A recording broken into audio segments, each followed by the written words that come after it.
ರಾಜ್ಯದಲ್ಲಿ ದಲಿತ ವಿರೋಧಿ ಕಾಂಗ್ರೆಸ್ ಸರ್ಕಾರದ ವಿರುದ್ಧವಾಗಿ 7ನೇ ತಾರೀಕೇನು ಬಜೆಟ್ ಅನ್ನು ಮಂಡನೆ ಮಾಡ್ತಾ ಇದ್ದಾರೆ. ಕಳೆದ ಬಜೆಟ್ ನಲ್ಲಿ 39,000 ಕೋಟಿ ದಲಿತರ ಹಣಕ್ಕೆ ಕನ್ನ ಹಾಕಿದಂತ ಸಿದ್ದರಾಮಯ್ಯನವರು ಕರ್ನಾಟಕ ರಾಜ್ಯದಲ್ಲಿರ್ತಕ್ಕಂಥ SC ST ಜನಾಂಗಕ್ಕೆ ಅನ್ಯಾಯವನ್ನು ಮಾಡಿ ಅವ್ರನ್ನ ಮುಂಚೂಣಿಗೆ ತರ್ತೀರಿ ಅಂತ ಹೇಳಿ ಇವತ್ತು ಬೀದಿಗೆ ತಂದಿರ್ತಕ್ಕಂಥ ಸಿದ್ದರಾಮಯ್ಯನವರ ವಿರುದ್ಧವಾಗಿ ಇವತ್ತು ಹೋರಾಟವನ್ನು ನಂಬ್ಕೊಂಡಿದ್ದೀರಿ. 7ನೇ ತಾರೀಕು ಬಜೆಟ್ ಅಲ್ಲಿ ಮತ್ತೆ 14,800 ಕೋಟಿಯನ್ನ ನೀವು SCP TSP ಹಣದಿಂದ ಗ್ಯಾರಂಟಿಗಳು ಬಳಸೋದಕ್ಕೆ ನೀವು ಪ್ರಸ್ತಾವನೆ ಸಲ್ಲಿಸಿರ್ತಕ್ಕಂಥ HC ಮಹದೇವಪ್ಪನವ್ರ ವಿರುದ್ಧವಾಗಿ ನಾವು ಅದನ್ನ ಕೈ ಬಿಡೋವರೆಗೂ ನಾವು ನಿರಂತರವಾಗಿ ಎಲ್ಲಾ ದಲಿತ ಸಂಘಟನೆಗಳ ಮುಖಂಡರ ನೇತೃತ್ವದಲ್ಲಿ ರಾಜ್ಯದ ಅಧ್ಯಕ್ಷರಾದಂತಹ BY ವಿಜೇಂದ್ರ ಅವರ ನೇತೃತ್ವದಲ್ಲಿ ನಾವು ಹೋರಾಟವನ್ನ ಹಮ್ಮಿಕೊಳ್ತೇವೆ.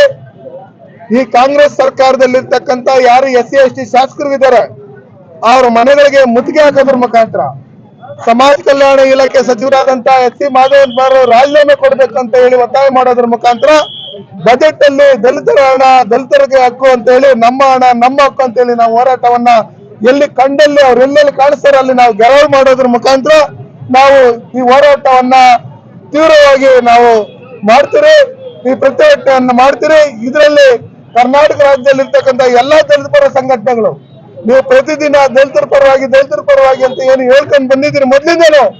ಇವತ್ತು ಯಾರೋ ಬಿಸ್ಕೆಟ್ ಹಾಕಿದ್ರೆ ಅದಕ್ಕೆ ನೀವು ಆ ಬಿಸ್ಕೆಟ್ ಅನ್ನ ಎತ್ಕೊಂಡು ಇವತ್ತು ಸಿದ್ದರಾಮಯ್ಯನವರು ನಿಮ್ಮನ್ನ ಕರೆದಲ್ಲಿ ಅವಮಾನ ಮಾಡಿರ್ತಕ್ಕಂಥ ಒಂದು ಮೀಟಿಂಗ್ ಅಲ್ಲಿ ನಮ್ಗೆ ಗೊತ್ತು. ಇವತ್ತು ಯಾವ ರೀತಿ ನಿಮ್ದು ನಾವು ಏನು ಬಂದು BJP ಕೋಟ್ ಹಾಕ್ರಿ ಅಂತ ನಿಮ್ಮನ್ನ ಕರೆಯಲ್ಲ. ಇವತ್ತು ನಮ್ಮ ಜನಾಂಗಕ್ಕೆ ಅನ್ಯಾಯ ಆಗಿರ್ತಕ್ಕಂಥ ಸಂದರ್ಭದಲ್ಲಿ ನಮ್ಮ ಜನ ಬೀದಿಗೆ ಬರ್ತಾ ಇರ್ತಕ್ಕಂಥ ಸಂದರ್ಭದಲ್ಲಿ ನೀವು ದಲಿತ ಸಂಘಟನೆಯಲ್ಲಿ ಇರ್ತಕ್ಕಂಥ ಎಲ್ಲಾ ನಾಯಕರುಗಳು ನಿಮ್ಮ ಏನು ಸಂಘಟನೆ ಬ್ಯಾನರ್ ಅಡಿಯಲ್ಲಿ ಹೋರಾಟ ಮಾಡಿ ನಮ್ಮ ಹಣು ನಮ್ಮ ಹಕ್ಕು ಅಂತ ಹೇಳಿ ನೀವೆಲ್ಲ ಹೋರಾಟ ಮಾಡ್ಬೇಕಂತೇಳಿ ನಾನು ಅವ್ರನ್ನ ನಮ್ಮ ಸಹೋದರನ್ನ ನನ್ನ ಪ್ರೀತಿಯಿಂದ ನಾನು ಅವ್ರನ್ನ ಕೇಳ್ಕೊಳ್ತೀನಿ. ದಯವಿಟ್ಟು ಎಲ್ಲಾ ಸಹೋದರರು ಎಲ್ಲ ದಲಿತ ಸಂಘಟನೆ ಬಂಧುಗಳು ಬಂದು ನೀವು ಹೋರಾಟ ಮಾಡಿ ಈ ಹಣವನ್ನು SC ST ಜನಾಂಗದ ಡೆವಲಪ್ಮೆಂಟ್ಗೆ ಬಳಸೋದು ನಿಟ್ಟಿನಲ್ಲಿ ಈ ಬಜೆಟ್ ಅಲ್ಲಿ ನಮ್ಮ ಹಣ ಯಾವುದೇ ಕಾರಣಕ್ಕೂ ಗ್ಯಾರಂಟಿಗಳು ಬಳಸಬಾರ್ದು ಅನ್ನೋ ನಿಟ್ಟಿನಲ್ಲಿ ನೀವೆಲ್ಲ ಹೋರಾಟ ಮಾಡ್ಬೇಕು ಅಂತ ಹೇಳಿ ನಾನು ಒತ್ತಾಯ ಮಾಡ್ತೀನಿ.